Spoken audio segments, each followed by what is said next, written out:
Assalamualaikum warahmatullahi wabarakatuh. Salam sejahtera bagi kita semua. Yang saya hormati Kepala Dispermakes Kabupaten Magelang, yang saya hormati Pak Camat beserta jajarannya. Ini teko dhewean apa bareng-bareng? Oh. Kepala Desa Kecamatan Borobudur yang hadir, terus Ketua BUMDes se-Kabupaten Magelang yang saya banggakan. Terima kasih, ini luar biasa bahwa hari ini saya diundang di acara Forkombumdes dalam acara halal bihalal. Matur nuwun, mari kita sama-sama panjatkan puji syukur kehadirat Allah Subhanahu wa Ta'ala yang telah memberikan rahmat dan hidayahnya kepada kita semua, sehingga kita bisa berkumpul di sini tanpa halangan suatu apapun. Selawat dan salam selalu kita panjatkan kehadirat Nabi Agung Muhammad SAW yang kita tunggu syafaatnya di dunia wal akhirah. Bapak Ibu yang saya banggakan, bahwa ada sesuatu hal yang baru terkait dengan BUMDes yang hari ini sedang melaksanakan halal bihalal. Ada beberapa yang ingin saya sampaikan. Dimanapun di setiap halal bihalal ini selalu saya sampaikan bahwa halal bihalal ini produk asli Indonesia. Pencetusnya Bung Karno dan Kiai Wahab Bulan. Ini sekitar tahun 50-an. Muncul istilah halal bihalal dan lain sebagainya. Tatanan sosial, tatanan budaya yang bisa mempersatukan kita semua. Muncullah halal bihalal. Kalau di Timur Tengah, di negara Islam yang mayoritas, yang ramai bukan Idul Fitri, tapi Idul Adha. Di Indonesia, yang ramai Idul Fitri.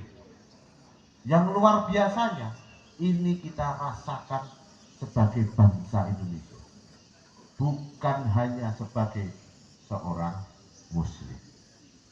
Faktanya apa? Faktanya yang mudik bukan hanya orang Muslim.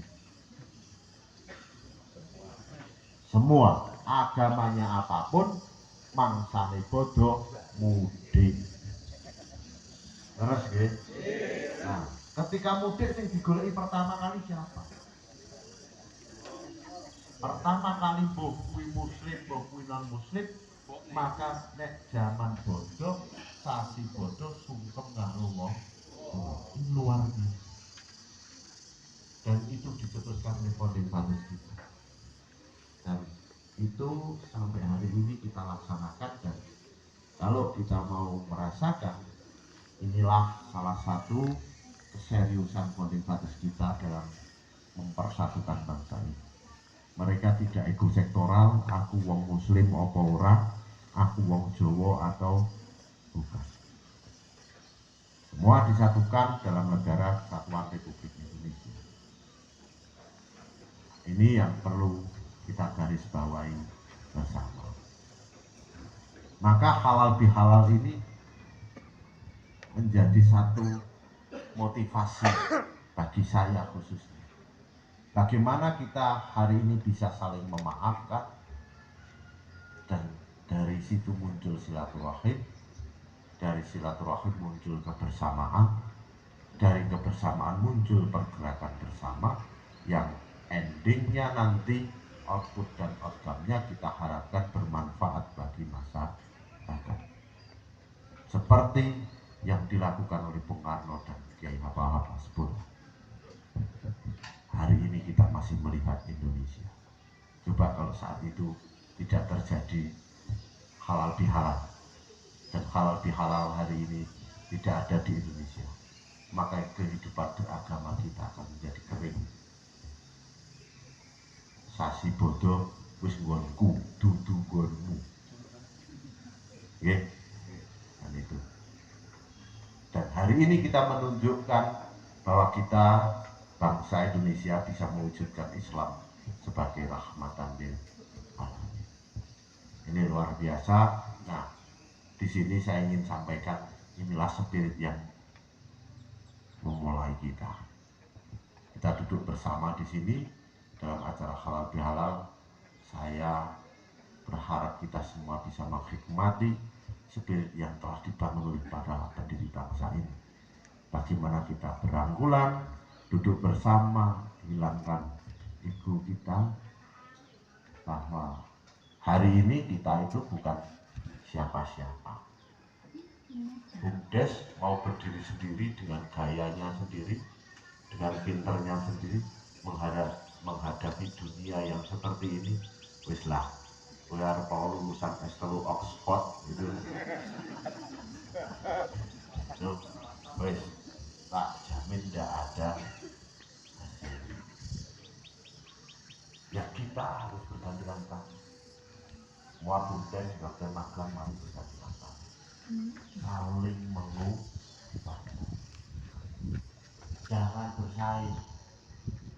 Kita itu di dunia menempati ruang dan waktu masing-masing. Tinggal bagaimana kita proses sesuai dengan dinamika yang ada seperti tadi disampaikan. Kalau prosesnya baik, diawali dari pikiran yang baik, berproses baik, saya yakin hasilnya akan. Selanjutnya setelah halal bihalal apalagi? Tapi kalau yang ini sudah hampir punah, hanya ada di upacara. Setiap upacara kita selalu mengheningkan cipta. Apa itu mengheningkan cipta? Mengheningkan cipta saja menurut saya sudah agak geser-geser. Karena mengheningkan cipta itu mendoakan para pahlawan Kusuma Bakti. Padahal pada saat itu yang namanya mengheningkan cipta itu dilakukan di dalam sidang BPUPKI dan PPKI ketika antar anggotanya yang menjadi utusan-utusan golongan dan utusan-utusan wilayah dalam persiapan kemerdekaan itu tidak ketemu sepakat. Maka ketika mereka tidak ketemu sepakat, pimpinan sidang mengatakan, mari kita mengheningkan cipta. Berdoa kepada Tuhan yang Maha Kuasa, semoga kita diberikan jalan yang terbaik di dalam musyawarah. Jadi kalau tidak ada kata sepakat, pendiri bangsa kita tidak mutung, tapi berhenti mengheningkan cipta, mengajak Tuhan di dalam diri kita masing-masing untuk ikut andil dalam memutuskan masalah.